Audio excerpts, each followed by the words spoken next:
the Pledge of Allegiance. Switch. I pledge allegiance to the flag of the United States of America and to the republic for which it stands, one nation, under God, indivisible, with liberty and justice for all.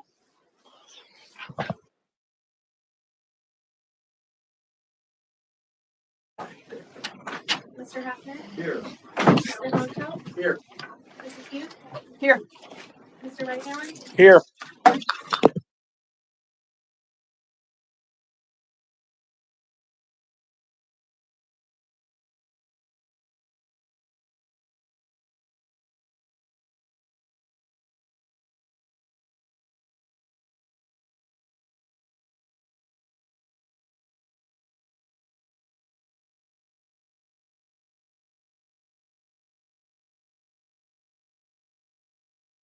It was a three-way tie, and we are really excited to have phenomenal staff to recognize this evening. So first, I'd like to call up Mrs. Amy Usella.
Right, moving on to student board representative report. Lauren? The high school drama department is presenting a play from Friday, April 21st to Sunday, April 23rd. It will be an evening of comedy with many different acts performing and improvisation being presented as well. The high school band and choir groups will also be performing again. Following their great performances at Music in Our Schools, they will have now begun preparing for the spring concert. The senior citizen concert is on May 28th after school, and the public concert is on May 2nd from 7 to 9 p.m. During the first 2 weeks of May, the AP exams will take place at the high school. The junior-senior prom is also fast approaching. Prom tickets are on sale starting tomorrow and ending on the 14th. The event is May 12th from 6 to 10 p.m. at Sunnybrook Ballroom with the theme of Once Upon a Time. The next clothing circle event will take place on May 20th. The previous distribution in March had a great turnout with 51 families coming out.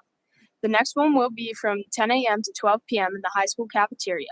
Anyone can come and take free clothing that will be laid out. It will be the last clothing circle event of the year. Lastly, spring sports are in full swing, with softball, boys volleyball, and track and field all having games today. Baseball's next game is tomorrow at 4 p.m., and boys tennis has a game on Thursday at 3:30.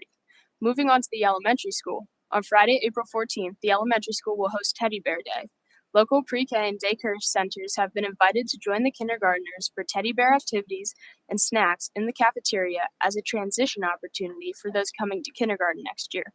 Currently, there are about 30 students expected to attend.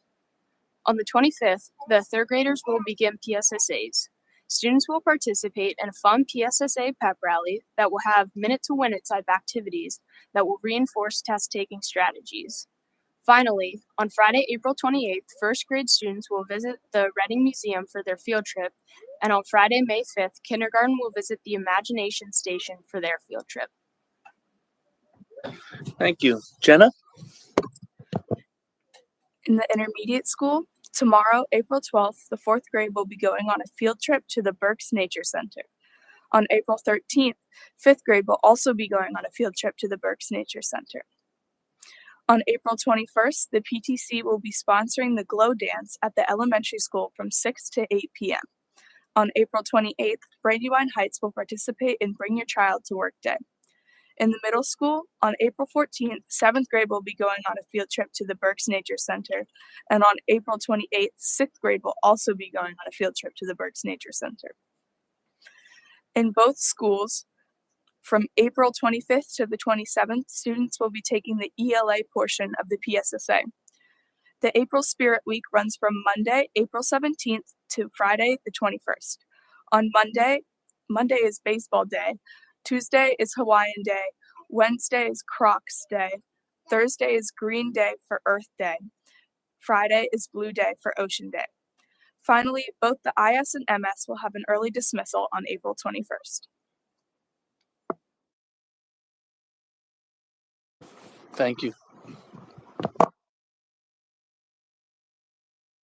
All right, we're going to shift some things around here. We'll move on to personnel report. Can I get a... Oh, sorry. Any public comment? Hearing none. Move on to personnel report. We'll jump ahead in the meeting here. Can I get a motion in a second? Motion right now. Second, Hume. Thank you. So thank you for bearing with us. We are going to go out of order this evening. We have some special recognitions and special guests with us this evening, so we thought we'd do the personnel items first. Under personnel items, we have a few resignations. We have the resignation of our elementary school secretary. We also have the resignation of Mr. Thomas Volker. Mr. Volker has been with us for 11 years. We've been together now in this role as assistant superintendent, different titles along the way, for the last 10 years. And it has been truly a pleasure working together.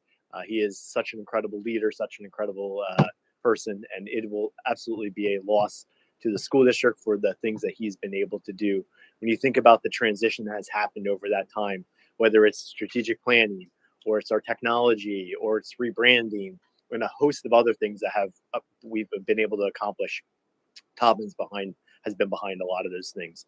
And so it will be with a heavy heart that we lose him. But on the flip side, it will be it's one of those bittersweet moments, and we're so excited to build a culture here where we can have people grow into new roles, and to see Tom become a superintendent and to take on that next role and share his leadership wisdom with a whole other school district is just an awesome thing for us as a school district to be able to send him off to Daniel Boone and become that leader that we know he will be truly phenomenal at in the Daniel Boone School District. So I present the letter of resignation for Mr. Volker this evening as we vote on that a little bit later here.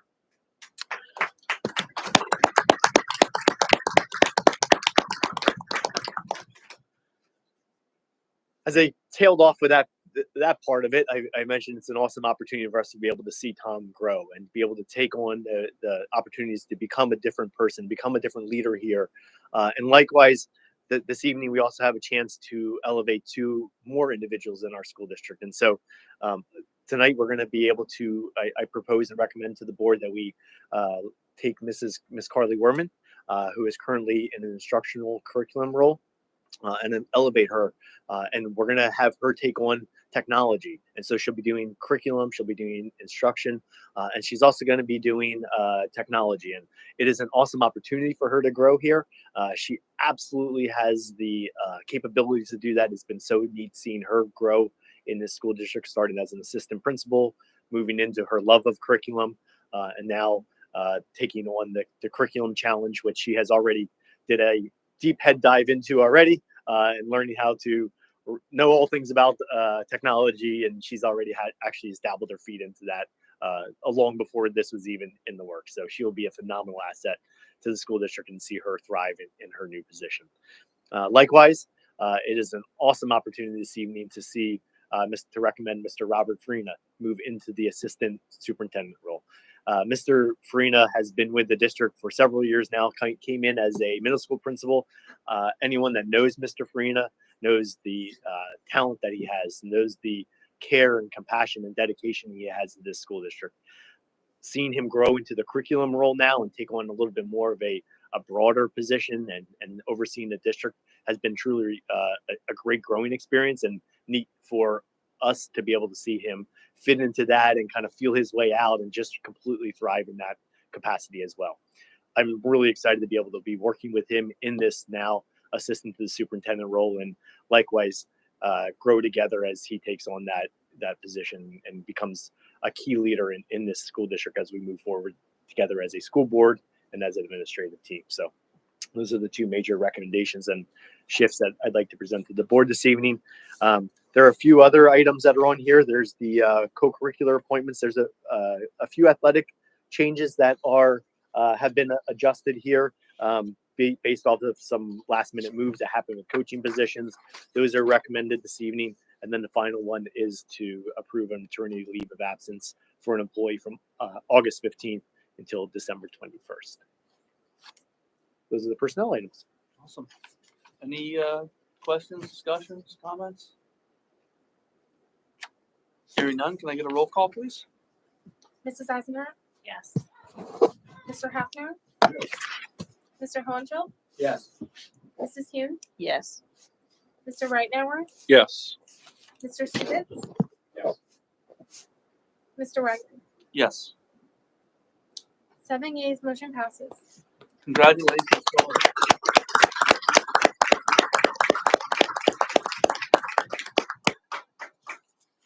Congratulations, all of you. Looking forward to see you continue to grow in the school district. It'll be phenomenal. All right. Going back to section 1, Board of Directors report. Making a motion in a second, please.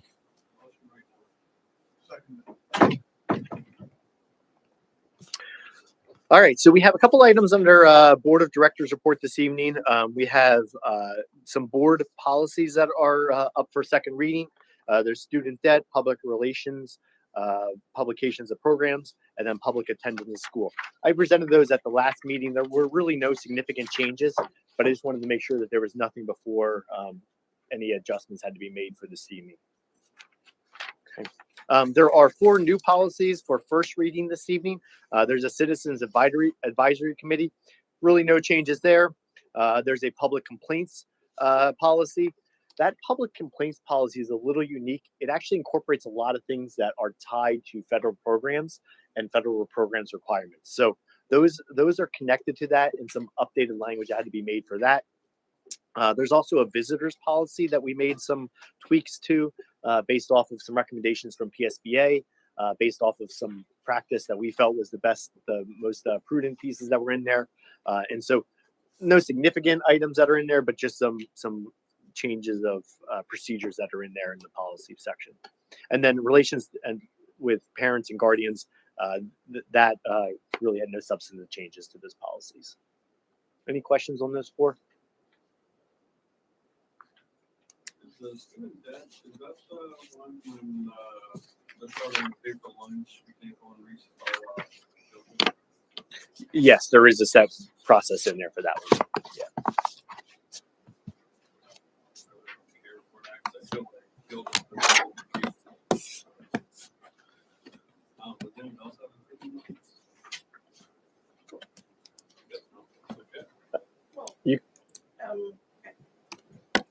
I agree with your concern. So we want to have as many students participate as possible. I feel reassured based on the feedback from the administration at the last discussion that sort of off the books, if we say it that way, there are practices in place, not policies, but day-to-day procedures, day-to-day practices that are driven sort of by our school culture that ensure that those kids typically find the way to go. So I'm getting head nods from all of the principals and assistant principals. So policy-wise, I think the policy needs to say what it says, but I'm reassured that day-to-day practicality, we're not disadvantaging kids because their families can't come up with $20 or $30 to get them on the field trip bus. So, and the kind of layer on top of that, the other thing we're evaluating right now is to put together almost I don't have a great word for it, almost like an angel fund that community members can donate to. That way, if there is someone that's in need, they can apply to have some of that paid back to the school district. And you have to be careful how you do that. There's a lot of things that are legalities with the food service program, but nonetheless, there is some mechanisms that we're working on right now to collect funds that would then go right back to families that, if they truly are in need, can apply and then be able to have that paid back, so that can be cleared then by the community fund. Thank you. Yeah. Any other concerns? All right, moving on to committee reports. Mrs. Hume, BCIU. Good evening, everyone. The last meeting of the BCIU Board of Directors was Thursday, March 16th. A couple of key highlights. One, the annual audit was glowing, no concerns financially, no deficiencies, and the BCIU in all of its breadth financially continues to be a low-risk auditee, according to Herbine and Company. So that's always a reassuring update. We did spend time going through the governor's proposed budget proposal. In the written report that I submitted, I have some bullet points. I think, Mr. Pottinger, you may have added as an attachment to the board's weekly update from you, the document that the BCIU prepares that summarizes all of the education-related components of the budget. It's frankly a lot of good news in terms of funding, but of course it's not approved yet, so we can't get too excited about it. The other item that I wanted to mention, every year the BCIU does what's called an Annie Sullivan Award, so an annual award focused on the special educator community. Mrs. Kirshner and Ms. Kelly recommended our Donna Herzog. So the event was held April 5th. It's a really powerful event. It's probably one of the best events each year in terms of giving folks a real understanding of day-to-day, how much value and how much appreciation comes from all of the staff in all of the school districts. supporting kids with IEPs and kids with special needs. Many schools nominate. And so the way this event goes is the nominators provide information to the audience about each of the various nominees. And of course, one candidate or nominee is selected. So our candidate, Donna Herzog, didn't win, but that's okay. It's still a wonderful recognition.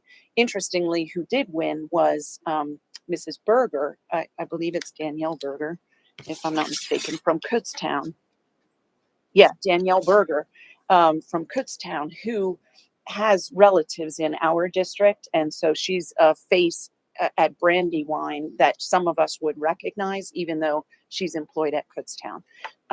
So anyway, congratulations to Mrs. Herzog, and we appreciate all of her efforts. And thank you, Mrs. Kirscher and Miss Kelly, for participating and making the nomination. It's really powerful stuff. A couple of other real quick announcements. So Camp Connect is a program that the BCIU helps coordinate. This is a camp that's free to support young students who have been dealing with grief. So a death in the family. So hopefully our administration has the flyers that you need for that. But if not, I've got flyers for you. There's a pediatric first aid and CPR training. Again, free program. Sanctioned and offered through the BCIU. We can sign up and send our staff at any time to take advantage of that. And I believe that's all I had to share. The next meeting is scheduled for Thursday, April 20th. Any questions or comments? Okay, thanks everybody. BCTC, Mr. Sheets, did he give you anything additional? He did not know. All right. EITC, Ms. Delgarico? Yeah, so the committee met on March 30th. It was a relatively short meeting. We reviewed the audited financial statements for, they have a calendar year into December 31st. The business privilege tax program, which is not relevant to Brandywine School District. And they also reminded us that we need to turn in our statement of financial interest that are due first. So the next meeting is scheduled for Thursday, June 20th. Thank you. COLA. So there are a couple items in COLA. If you look at the attached document that's in your agenda, we had a meeting, ironically enough, this morning. That was the PASBO director, Hannah Barrett, was there. And so just a few things I'd like to point out. One of the things that the state's focusing on with the new governor is they're looking at audits. So the exciting news for us is there's going to be more audits that are coming. Right now, we are feeling audit exhausted because we have food service audits, we have ESSER audits, any federal programs have been audited to the nth degree, special education audits, but none of those are really the PDE or PA school code type audits of bus evacuation drills and all those things we have to do and report on. And so they're looking at more of those, wrong word, but programmatic type audits that we're supposed to be doing as part of the school code. And they're creating a whole branch in PDE to put more auditing on the school district. So that's going to be really exciting. Can't wait for that to happen. Similarly to what Mrs. Hune reported, a lot of time was spent talking about the governor's proposal in for the next budget session, particularly in relation to education. Three things just to highlight. Pre-K funding is looking to have an expansion onto that. If that goes through or not, it would move $10,000 a child to $11,000 a child. That's a $30 million increase. Looking at a $100 million line item for mental health. They're not sure how that's going to be rolled out as it was shared today, but is going to shift from one organization in the state, PCCD, to PDE. And so that has, at the state level, has caused a bunch of ripples of why they're doing that and some other questions. But that would be actually really good dollars that would be coming back to the school districts to support mental health. And that we definitely are seeing an increase in mental health concerns within our student body. So that would be phenomenal. And then the final thing I'd like to highlight is there is $38.5 million for support offset meals. It's free breakfast. The proposal is free breakfast for all students. And then lunch, if you're free, of course you're free, if you're reduced, it would be free. But then if you're regular paying, it would be regular paying. So that's 30.5 million. There's a lot of push and a lot of growing momentum though to have universal free lunch for everybody. And if they did that, that would be a cost of 200 million.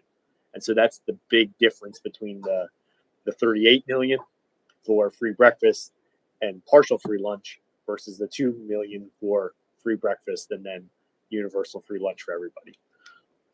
Seems to be growing momentum at the state level for that, but that's not in the budget. So that was a big talking point. The other one, just to keep your eye on, if you hear the words level up funding, that is something that is not in the governor's proposal. It's been in the governor's proposal for the last few budgets.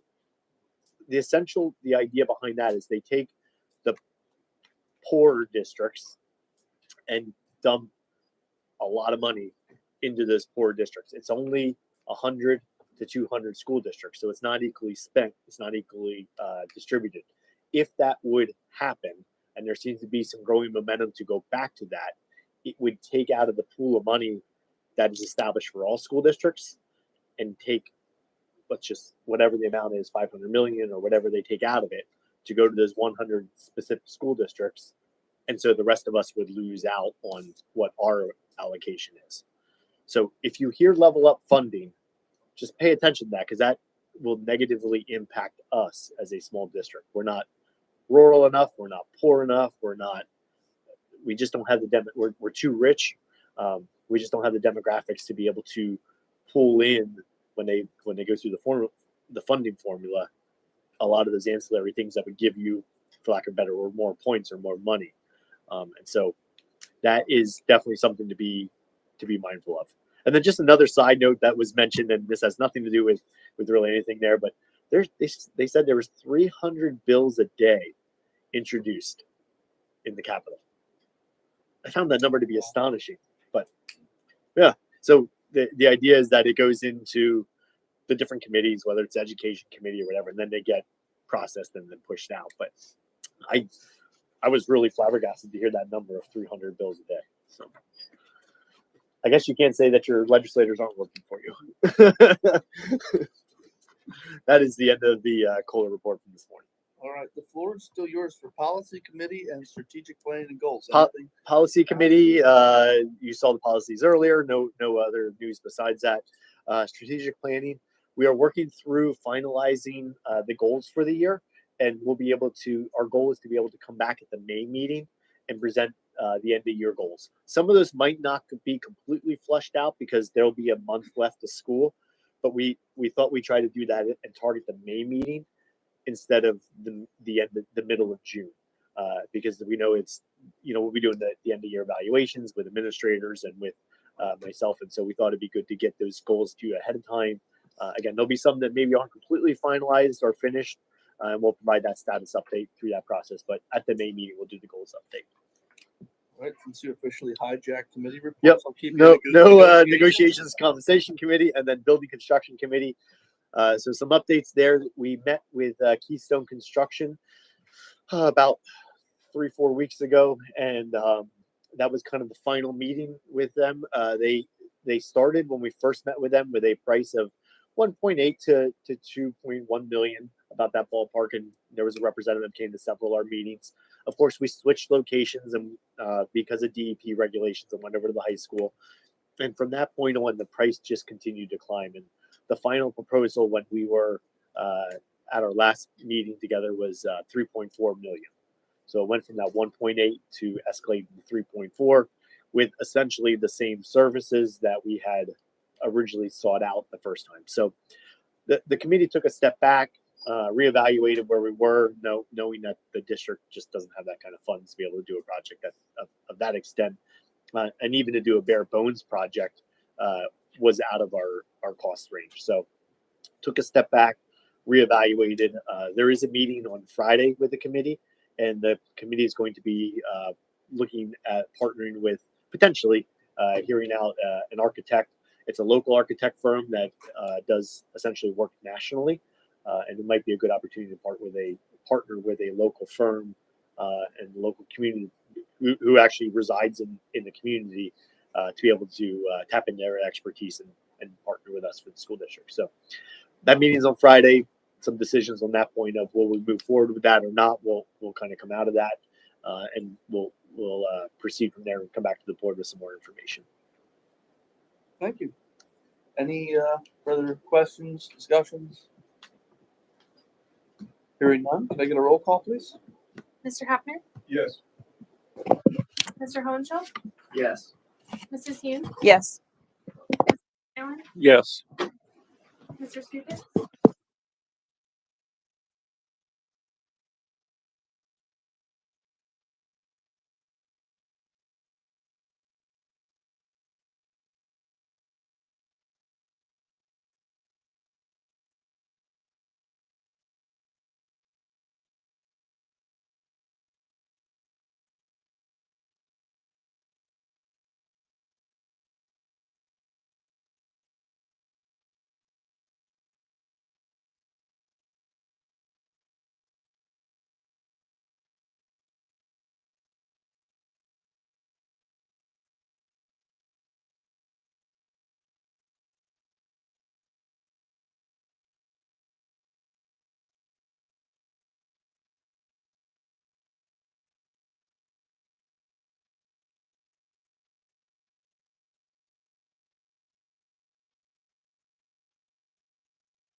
So just to piggyback on that, as long as we kind of had the conversations through the budget meeting with a 1.5% tax increase, and then using the PSERS 200,000 kind of offset some of those pieces, we're going to really work to get that 212 number down and just be able to kind of clean that out. I think we'll be in a pretty good spot if we can get us to that. But next time you'll see this is the May board meeting when you would actually be voting on the proposed Final. Yep. proposed final budget. So those two key items, the 1.5 and 200, would be in there. So we just want to make sure that you had a clear picture of where we are right now and where we're headed, and with the goal that we're going to be able to find a way to, as Nicole just mentioned, a lot of moving parts to get that 212 cleaned up. So with the PSERS fund and the unassigned, we're not transferring that unless it's needed, or are we transferring that regardless? So essentially, it's a paper entry at this point. Like July 1, it'll be a paper entry. Gotcha. And then it comes to the end of the year. And typically we have a surplus, we don't have to use it. That was my question. So it's worst case, we need to use it. So we're typically showing like just shy of $1 million surplus annually? Or no? Yes. About 500, 750, something like that. So potentially we may not be short at all. Correct. It would just go back to their buckets. essentially. Gotcha. To that point, though, Mr. Wagman, we've already implemented the tax increase. Do you see what I mean? So it goes back to the district savings account, if you will, the district buckets, but it never goes back to our taxpayers. Correct. So, go ahead. My concern more is using savings for operating costs. So if we're not actually having to use it for operating costs, I feel much better than if we're tapping into our savings to conduct business. Agreed. Also to that point, would you be willing to put the first slide up? I think it was. I just want to make sure I'm interpreting this correctly. So we've got the years across the top. And then, on the left side, we've got the categories. So the bottom category, ending fund balance. So for the current year budget, we budgeted about $7.5 million in ending fund balance, right? And then as the year carried on, that number increases to the point where March 27th, we were at $9.8 million in ending fund balance. Help me understand that sort of growth in fund balance throughout the year. Yeah, so you might not be able to see it just because the print's smaller, but on the first column, you'll see 22-23 budget. So that was our starting point when we built this current year's budget last year. And you'll see our beginning fund balance was $9 million. And then our shortfall was the 1.5 million. So you subtract that off the beginning, and that was your projected ending fund balance. So when we send it to the state, that's what we would report. So then the first two columns are essentially comparing one another. So the February 13th one is our beginning where we started this year. So our beginning fund balance as of June 30th last year was 10.3 million. Our shortfall was 1.4. So essentially you take that off the 10.3. But you'll see columns 2, 3, 4, and the blue one, which is today, they all are 10.3. So that's this year's budget that we're building. So you see how beginning fund balance is always the same. That's June 30th as of last year. And then depending on what the shortfall is, you'll see the ending fund balance change. So as our deficit got smaller, our fund balance kind of creeps back up closer to the 10.3. Okay, so I think I am interpreting it correctly. So to your point, the beginning fund balance, when we did our initial budget this time last year, we were thinking we had about $9 million in the savings account, quote unquote, right? Beginning fund balance. Where we actually landed was 1.4, almost 1.38 million more than that, right? So from 9 million to 10.38 million. I'm on the row, beginning fund balance. So we underestimated rather significantly how much excess money we'd have. Right? I'm just looking for validation. Am I thinking about this right? And then when you look at ending fund balance, it's essentially the same thing. We sort of underestimate where we're going to land. We started all the way to the left at 7.5 million, and where we land is much closer to 9.5 million. So this is where I struggle, right? So we can't ever overspend our budget. So we always want to be robust in our estimates because we can't get ourselves in a pickle, right? But every year, year after year after year, we end up taxing to generate revenue, doing a really good job administratively, not overspending, and we end up at the end of the year with a bucket of money that then we put in the savings account. And we do that over and over and over. And I just, I struggle with the point that it's a paper thing, it's on paper, but frankly, at the end of the year, it's no longer on paper. We've benefited from that. And we've taxed our community when we really didn't have to fund our programs at the district. So I'm all for supporting all the programs, but I'm not for generating revenue that doesn't get spent year after year after year. So, I mean, a little bit of that is good because that creates a cushion and everybody should have a savings account and an emergency fund and all that good stuff. But at what level do we start saying we have enough? We have enough to take care of our programs, to take care of our staff, to take care of our facilities, to take care of our people and our kids. We don't need to keep generating excess revenue. Yeah, so I think there's a couple ways to look at it. I mean, right now we're essentially budgeting at a shortfall of 200,000, say we use the piecers. So I think as a board, there has to be some comfort level of how much you're willing to budget as a shortfall. I would say in some cases, I would say the last few years, there's quite a few things during the COVID era that have not materialized where you're getting these larger than normal numbers come in. But I would say we as a district, we don't budget. Some people do it via budgetary reserve. They'll budget, $500,000, $1 million, and that's how they fund their capital reserve. So Brandywine has taken the stance of we don't set aside a set amount. We just do whatever, the end of the year surplus is, and that's what funds our capital reserve. So I think as a district, if we don't want to see these amounts at the end of the year, we have to find some other way to essentially fund our capital reserve, because that's where we do the construction work out of for the ongoing larger projects. So if you want to essentially come in at zero at the end of the year, at some way you have to find a way to fund capital reserve. I think that would be the other way to look at it as well. And I think the flip side is if you go forward 3 or 4 slides where we were just at,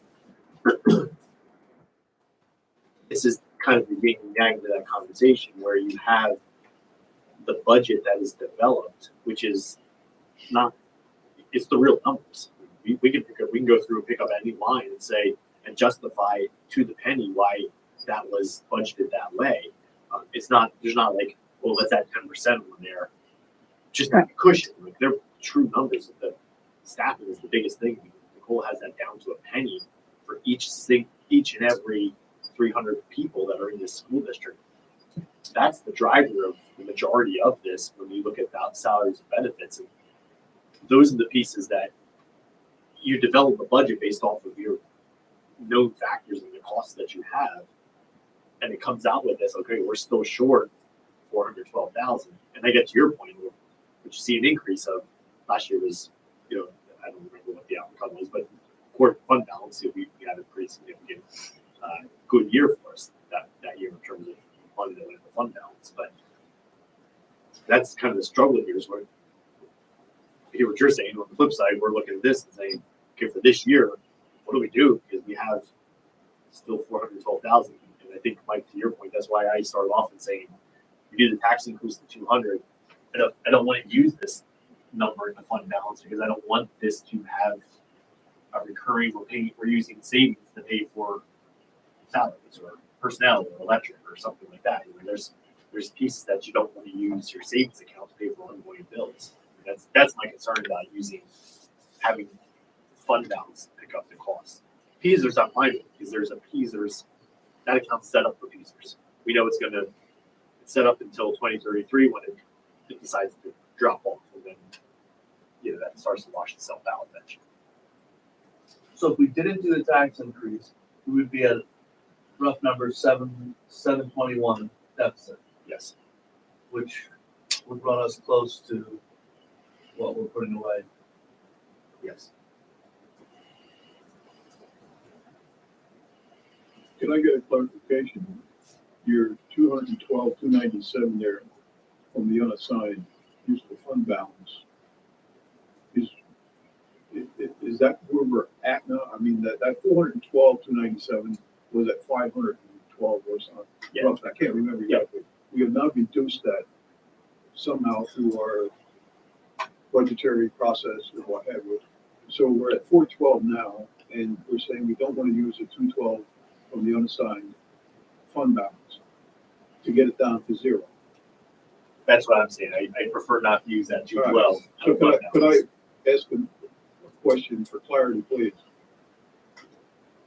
Previously this evening, we approved 2 positions, which we know are going to project a certain amount of savings, very close to that 212. Can that be used in lieu of the 212 to offset? That's already It's already in there. It's already in? Yeah. and the savings from that 5, I think is 570 number down to 412. If you remember, we talked about creating a special education classroom at the elementary school and bringing back out of district placements. That's what's a big driver of that cost reduction. Okay, thank you. Because we created that program, we cut 3 out of district placements and we're going to bring the students back. Okay, so we're sitting at 412 currently, Correct. which is less than we had a week or so ago. Yeah, that's a true number. But what isn't factored in, and correct me if I misunderstand, please, is some of the funding that we might get from the state when the governor's budget ultimately passes. And so it's very unpredictable and we don't want to count on all of it and all that kind of stuff. But can you help us understand, is any of this extra grant money or funding factored in at all? So I used the numbers that PASBO had released to business managers for the basic ed and special ed. There is a survey that went around amongst all the business managers, essentially asking, what was your take on it? What's your stance? How are you budgeting? So we're all basically doing the same thing for basic ed and special ed. So for us, that was about 300,000. But we did not touch any of those ancillary buckets that are out there, whether it be, maintenance, mental health, PCCD, safety, security. Because honestly, we don't know, one, will they be passed, and are they grants or are they money just given to us? And when they're grants, they don't really help bring down our deficit. They essentially increase revenues, they increase expenses, versus money just given to us, helps offset costs. So essentially, almost all the business managers have not budgeted any of that. We really just budgeted what PASBO had given to us for basic ed and special ed. And the challenge is it's likely we won't get the answer to that until after we as a board have to vote on this. Correct. And so we have to be conservative in terms of revenue. Correct. We can't overestimate revenue, because if the state budget doesn't deliver on that revenue, now we're really jammed up. Correct. So essentially, Okay. they're a month behind. There's talks now whether it will even be past June 30th. So That was part of the conversation that they pulled all the staffers on vacation in July. correct. Say it again? They told the staff was not to take vacation in July. Who? At the state. We got the- The folks working on the budget. June 1st. GL. You see, this is where we get stuck, if you will. Okay? We're doing our job to our due diligence as every school board in the state probably is trying to do. But every year, the state sits there on that big fat you-know-what and just pushes it down the road, and we're forced then to do exactly what the student is trying to avoid, and I agree with. We have control, but we don't have control. And it all starts in Harrisburg. I don't know how many times I've sat and listened to this same problem over and over. Every year. So, Mr. Hefner, as an example, the BCIU, which is so incredibly dependent on state and federal funding, they can't tax, right? So they have no revenue stream other than grants and federal and state funding. Yeah. The BCIU, in this situation, year after year, has to take out what's called a RAN, a revenue anticipation note, because if the programs aren't approved, they still have to run the programs. So they basically have to borrow from a bank and pay the interest cost against that loan in order to run their programs until the state in August or September Yeah, ultimately passes and pays. I think it'd be nice to get our representatives in here to let them hear our frustration at some meeting in the future and invite the public to come in. I mean, I get little emails from all of them and I try to respond to them, and I don't get much response sometimes. I don't have time to go to their meeting here and there and listen to them as they hand out sentimental checks as some of the senators have done in the past, which I was completely.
Well, I didn't mean to bring up a rat's nest, but I mean, an important discussion. No, it's an important discussion. So I do have a couple of other questions on the content. The first thing I just want to make a comment. And so, this time of year, we get all these operational and facilities like contract renewals. So I want to give the team props and kudos.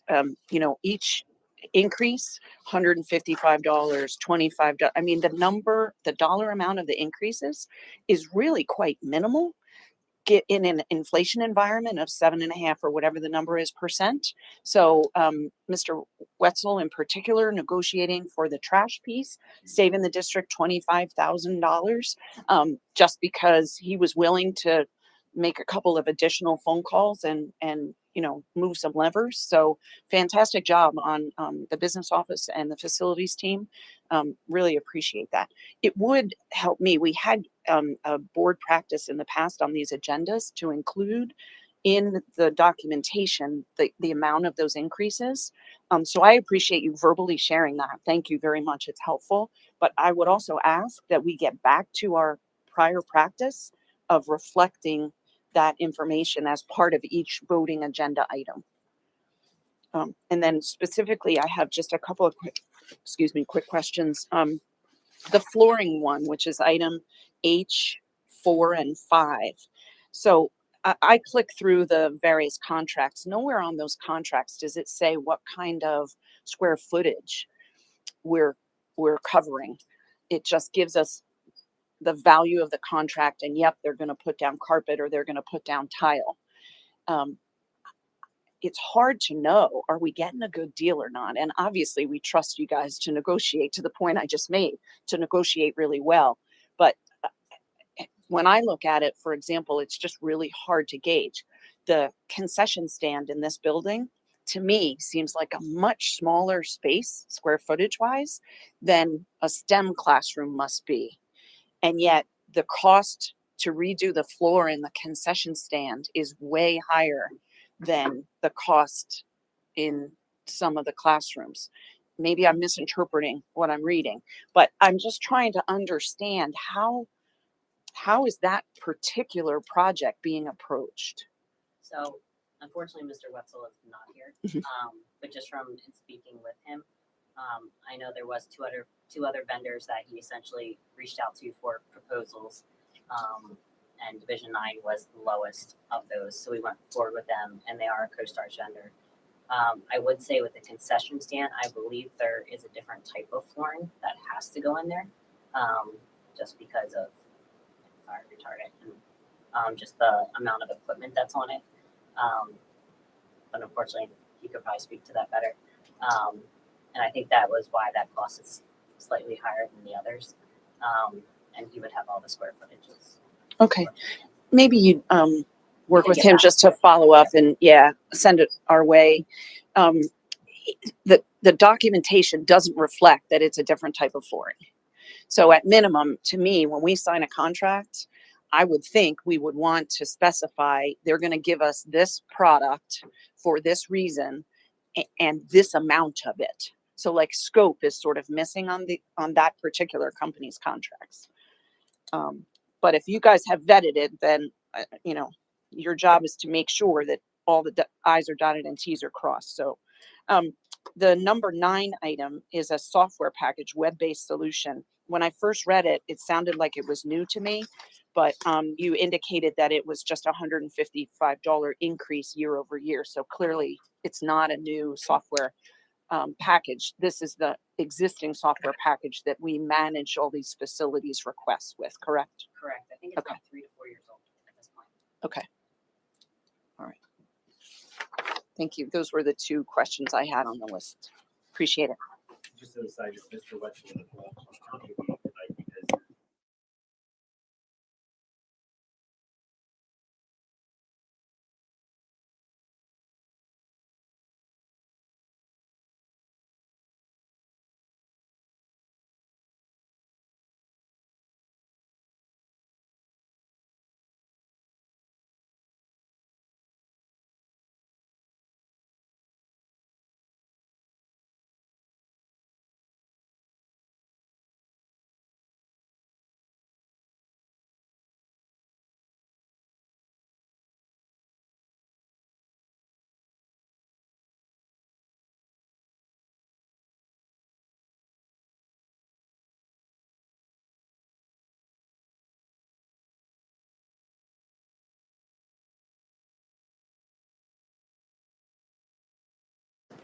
That could be a big slap in the face after June 1st.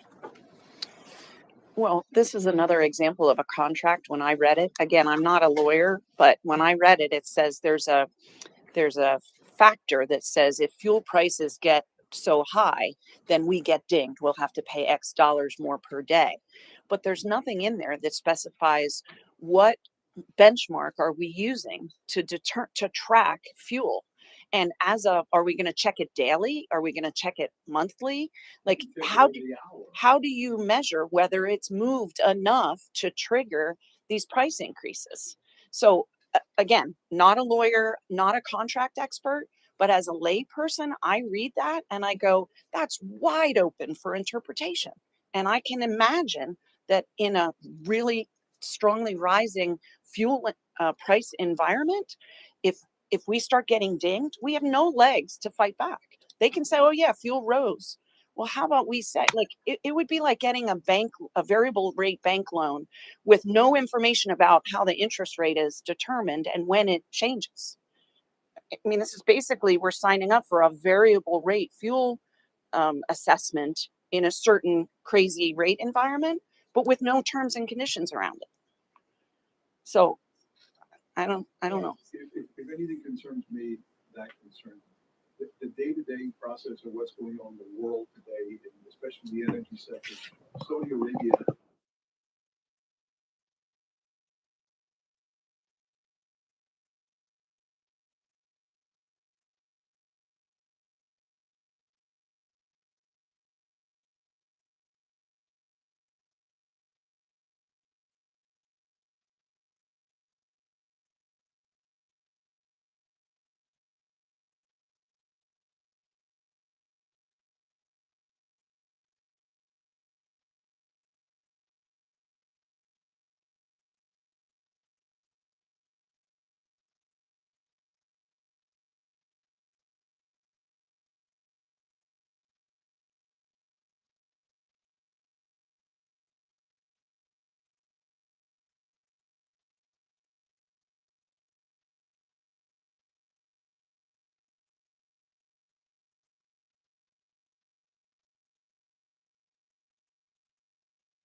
Mr. Honcho?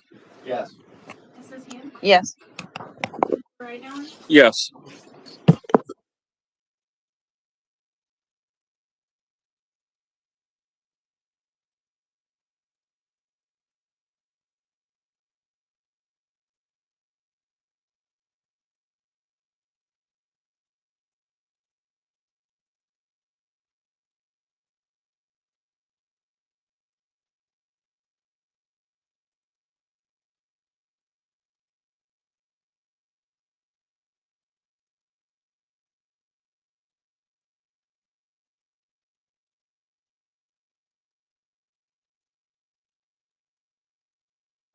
And so I asked them to share what the comprehensive plan is, what it means, and the work that's been done throughout the course of the year to get us to this point. Once you approve tonight, there will be a 30-day wait period. 28, but yes. 8 days. Yep. Perfect. Thank you. So, as this board knows, I really enjoy strategic planning, and that's actually not sarcastic. I really enjoy the process. And at Brandywine Heights, we have a really nice process that makes sure that we're always forward looking, that helps with our budgeting process. But somewhat similar in a parallel fashion, PDE actually requires something known as a comprehensive plan. That is something that we're required to submit every 3 years. So what we do as a school district is we still move forward with our district strategic planning process, but we weave in components that are required as part of PDE's comprehensive plan. And this is something that we are required to bring to the board, required to get board approval on, not today, required to make sure it is publicly facing for at least 28 days. So after today's board presentation, we'll have it posted on our website and encourage people to go there and review it. So I thought it would be beneficial if I just walked you through at a high level what is really contained within this document itself. So again, everything I just kind of went over is on this first slide here, providing you that overview. It is something that's required to do every 3 years when it's all said and done. It does create a rather large document that is somewhat cumbersome to read through. But if anyone's super tired and needs something to put them to sleep, by all means, it's really enjoyable. And there are multiple components that go into this. So before you even get to the actual comprehensive planning document, there are 3 other reports that you're required to do. One, it talks about standards. I just gave it the title instruction because it asks things that are beyond just standards. So it does ask, are you covering all the required standards? And you go through and you tick different boxes. And I just gave a screenshot up here so you can see what that looks like when you're done ticking all the boxes, what that shows. And I'm happy to share, we're in compliance. Everything that we are required to cover in terms of standards, we do cover.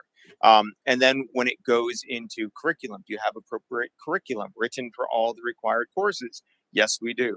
Are teachers being evaluated properly? Absolutely. Do they have the proper certification? Yes. So we go through and we tick all of these boxes, and that's one of the reports. The next report is really centered around induction. And typically the way that comprehensive planning works is you're actually supposed to be completed by March 30th. That's after your 28-day window. It should be March 30th. However, so many laws have changed this past year that they have delayed the due date until October 31st. However, we have already been so far down this path, we were just about done when a lot of the legislation has changed. And I also want to make sure that I tie up as many loose ends as possible before my transition out. So that's why we're going through this process right now, which it would be I believe it's a June 12th board meeting, which is when we actually hit the formal adoption of the comprehensive plan. So the induction plan, recent legislation has come out that now says it is required to be a 2-year induction plan, which is actually beneficial. It's not bad. That is somewhat an LEA decision. So we decided to draw the line and say new teachers, as we traditionally think about new teachers, you're required to have a 2-year induction program. However, if we are receiving a teacher that's coming to us that already has tenure in Pennsylvania, so what we'd refer to as a quasi-veteran teacher, we can put them through a 1-year induction plan. And all of that is laid out within our induction plan itself. So again, we go through, we check boxes. Is this in place? Yes, yes, yes. Our mentors properly identified. Yes. What does the plan look like? We lay out the whole plan. Does it expand upon their knowledge of professional ethics, which is a really big component now as part of recent legislation. Absolutely, it does. The professional ethics has recently changed. And then how do we go through and evaluate that plan in an ongoing basis? So we provide all that information, and nothing really is new there. We had all the systems in place, and we just had to make a couple of tweaks due to recent legislative changes. And then we get into the professional development component. So this is the third report outside of, and you will see in your board agenda, there are two other assurances we have to provide. One is about student services, special education, and then another is about gifted, which is just saying, are you doing what you're supposed to do?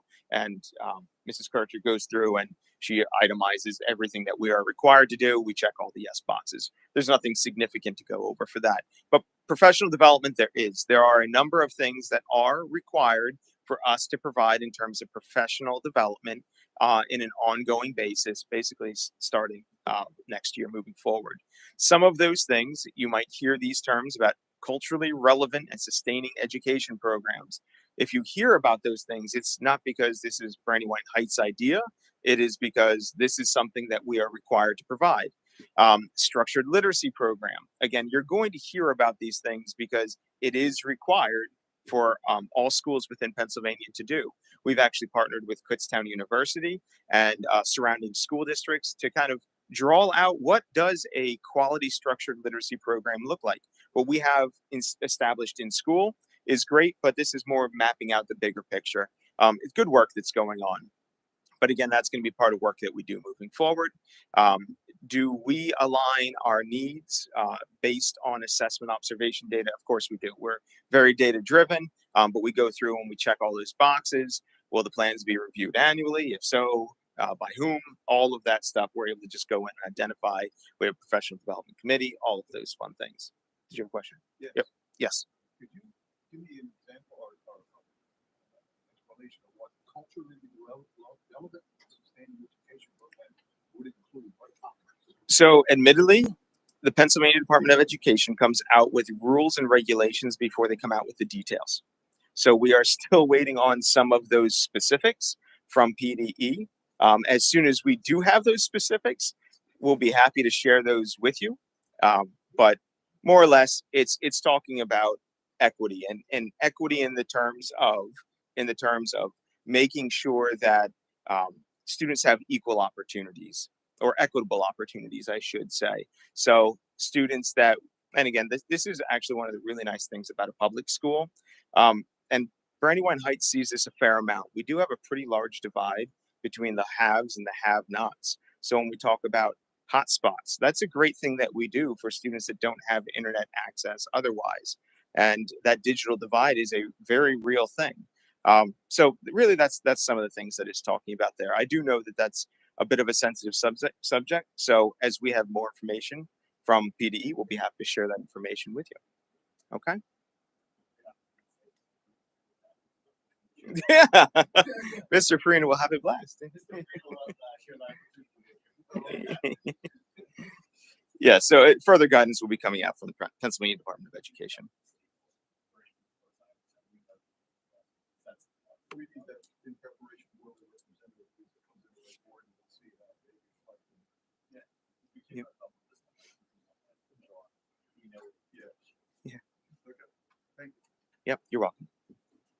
So after we go through all of those ancillary reports, we actually get to the comprehensive plan itself, which is not a bad process to go through, but it's one of those things I'm extremely proud to kind of share that we go through on our own in an annual ongoing basis. So what they do is they ask you to review your data, which again, we do.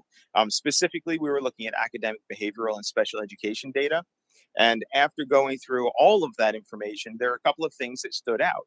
And I have those things highlighted here. Green generally is, oh, these are good data sets. Red, these are things we need to make sure that we keep an eye on. So I am going to read through these so you can understand how we get to our next action items.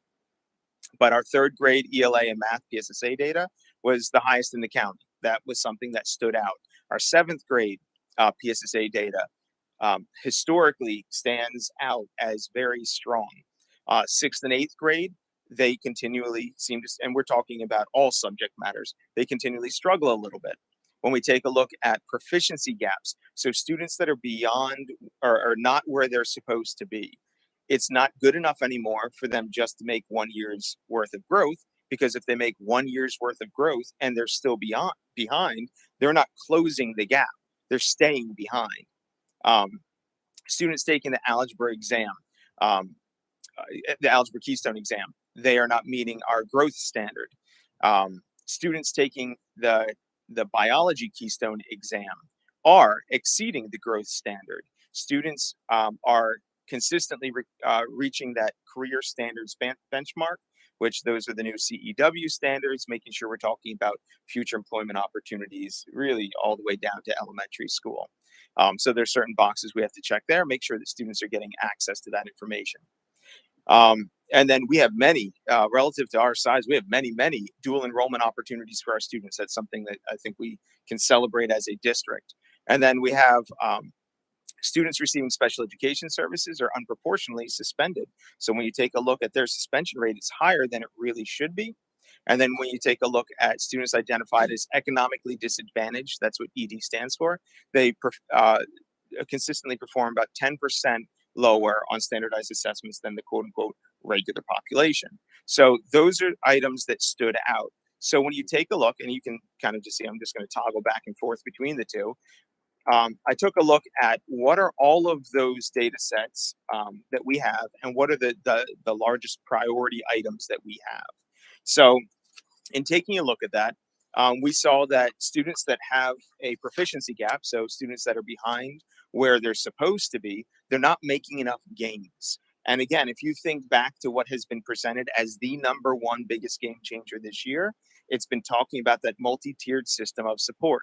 Again, we don't wait for 3 years to figure out what it is we're going to do moving forward. We keep an eye on the data. We make adjustments based on that information. We adjust staffing. We adjust the budget. And again, when we talk about that multi-tiered system of support, ensuring students that have needs are getting what it is that they need, that's what that is aligned to. And then the second item that we have highlighted is talking about students receiving special education services unproportionately suspended. This is talking about some of our next steps that we're doing in terms of our multi-tiered system of support. We have it for academics. We're going to also include a behavioral component for next school year. So we've been doing a lot of work this year, making sure that that's on track to be rolled out for next school year. And that is something that we're very much on track for. Still a lot of work to do, but the team is moving forward, and you will be hearing more about that at the board level in the somewhat near future. So again, when you talk about the action steps that we have laid out based on this comprehensive planning process, we're going to continue to implement our MTSS process. And then we're going to include both the behavioral and social emotional MTSS process moving forward, with a heavy emphasis on Tier 1 instruction. And to de-jargonize that, what that really means is what it is that our core teachers are doing within the classroom, not just when a student goes out to receive supplemental intervention support, but the supports that that core teacher is doing within their classroom.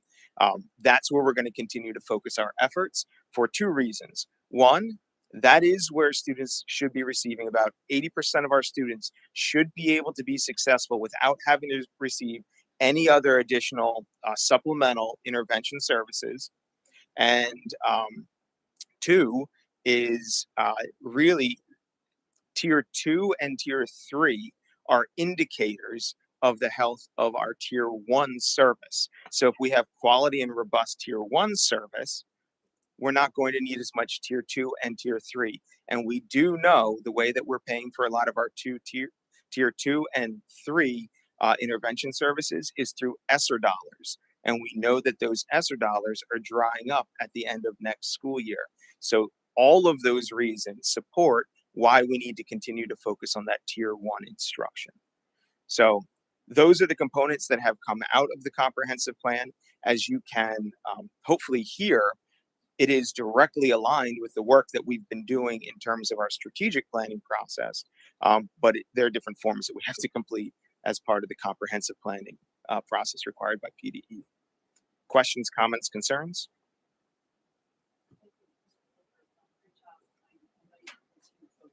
Absolutely. I'm interested to know for these action steps, how does our faculty feel feel about this prioritization and these action steps? Particularly if we're saying focus on tier one. Mhm. I can imagine that with the faculty has an opinion or a thought or a feeling about that. So Sure. I'd be interested to get some feedback around that. So the biggest feedback component so far has really, bless you, been about the behavioral support moving forward.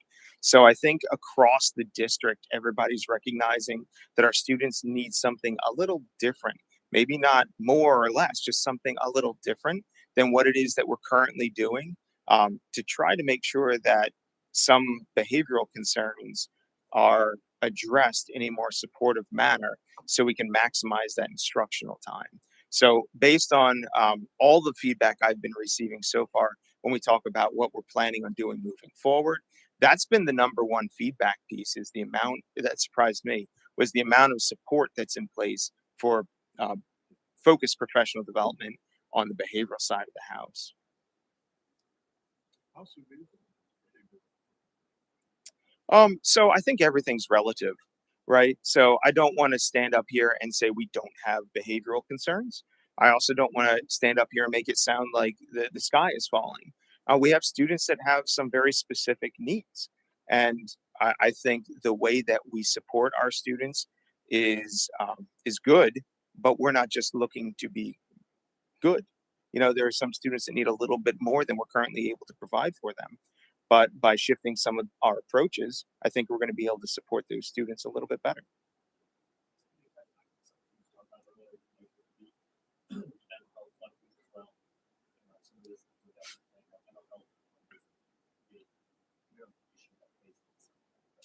I always see work for about 3 years behind.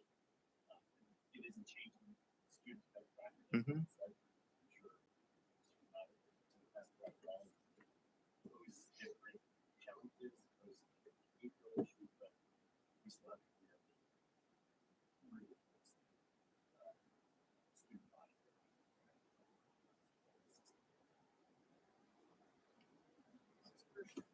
I just like to echo what Mr. Volker was also mentioning in regards to your question with surveying the staff.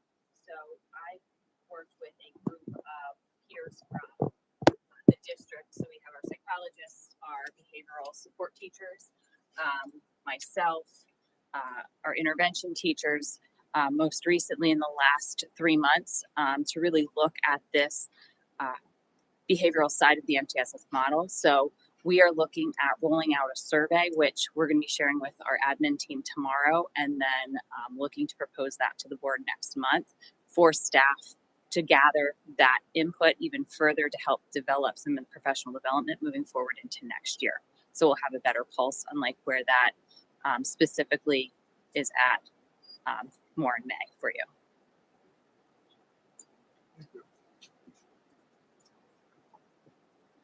Okay.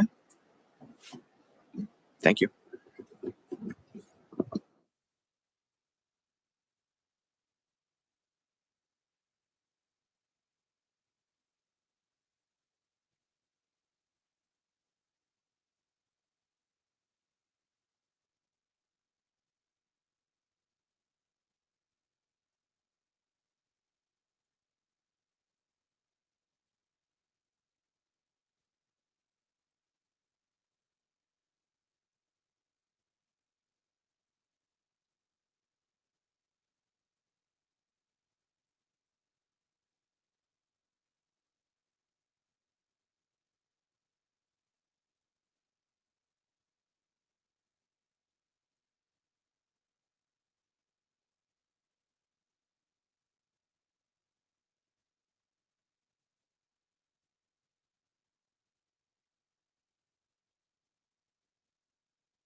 Any additional questions, comments?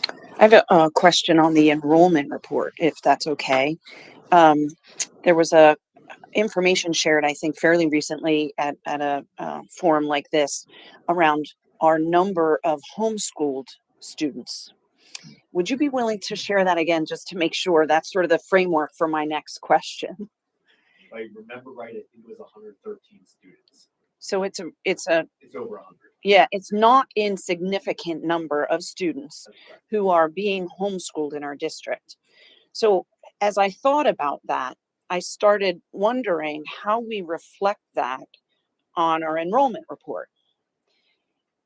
So maybe somebody can help me with the numbers, like where do we reflect the fact that there's 100 plus of our 1,200 some students, I can't find the total, that are not in our buildings.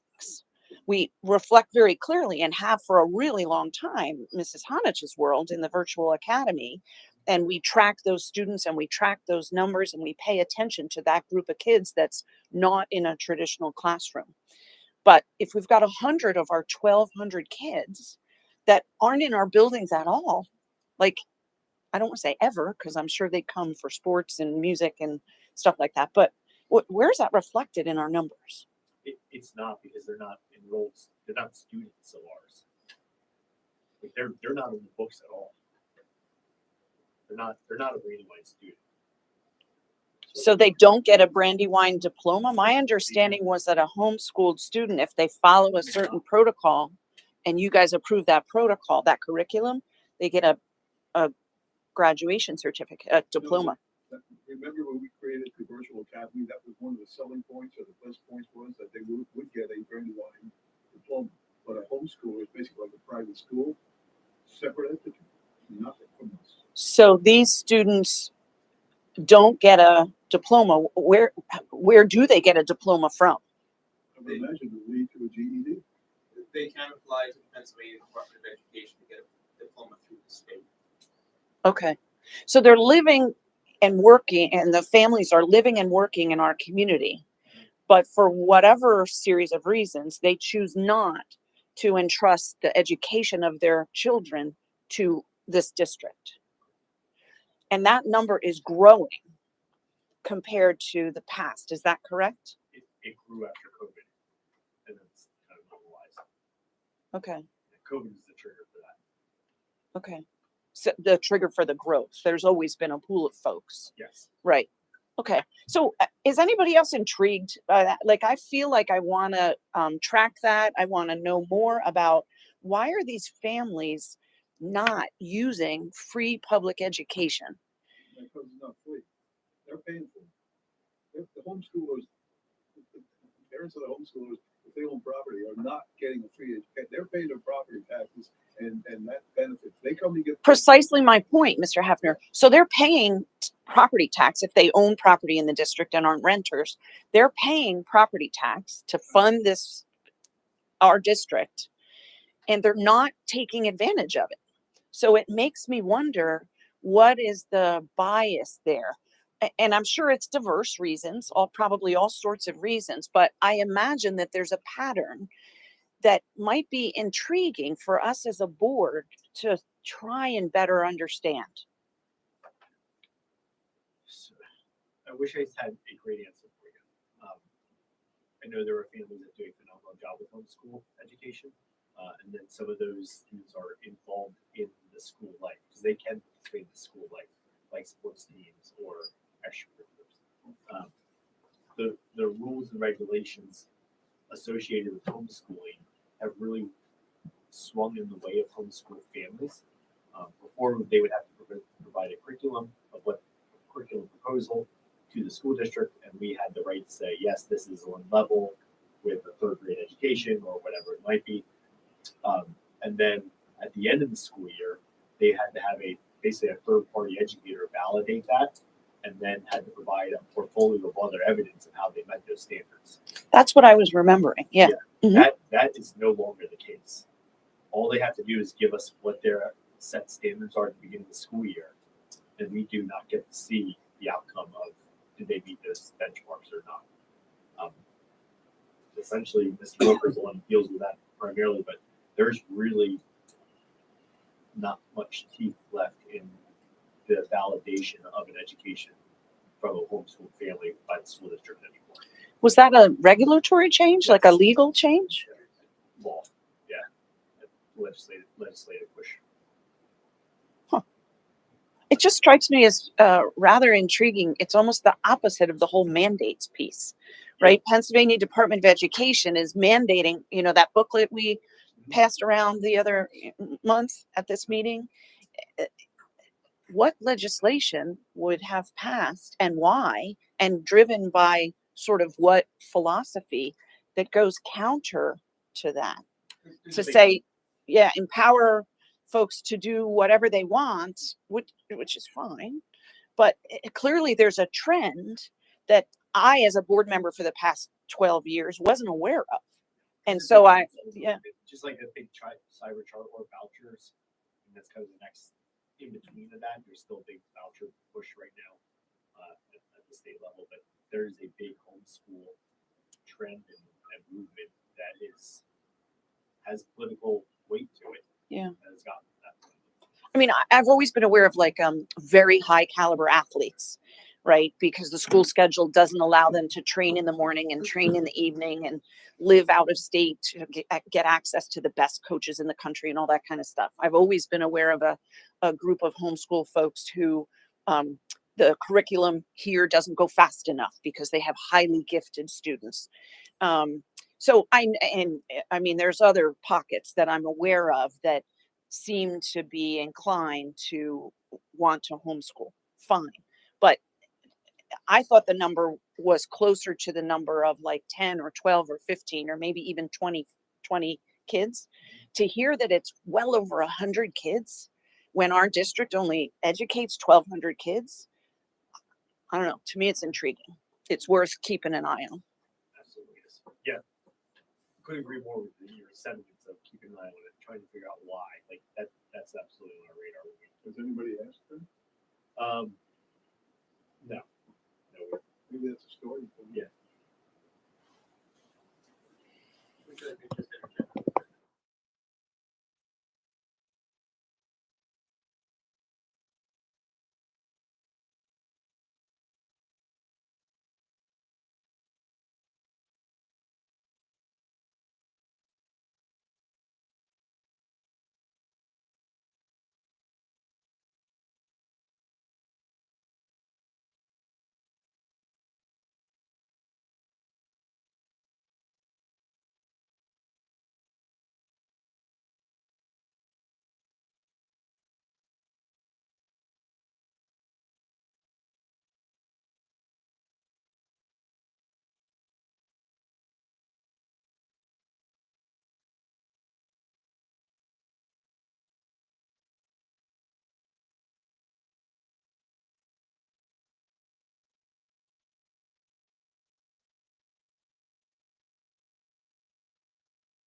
Yes.